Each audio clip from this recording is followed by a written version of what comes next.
I think we have a ceasefire on a lot of areas, and so far that's all held very well.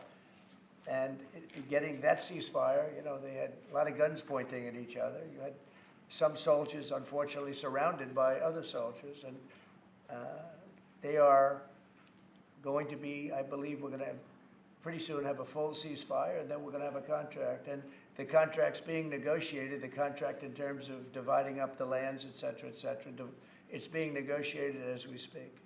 It's so sad to see what happened, what they've done to this country.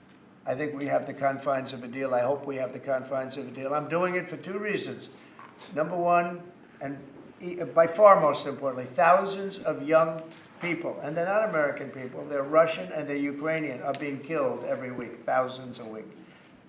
And also the United States has paid, because of Biden, $350 billion on a war that should have never happened. If we had a competent president in this, sitting right here, that war would have never happened. It would have absolutely never happened with me. And it didn't happen. For 4 years, it didn't happen. Mr. President. SBA, and they're all set for it.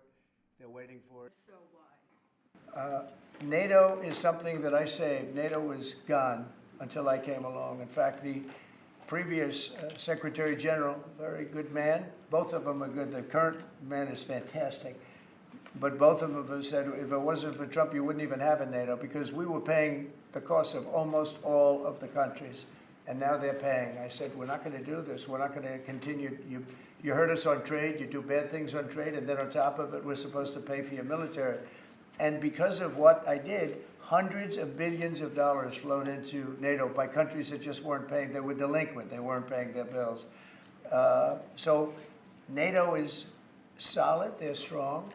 But they have to treat us fairly. Are we going to give up the... Because, look, without us, NATO is not the same. NATO, because we were paying the cost of almost all of the countries. And thank you. Thank you, everybody. Thank you.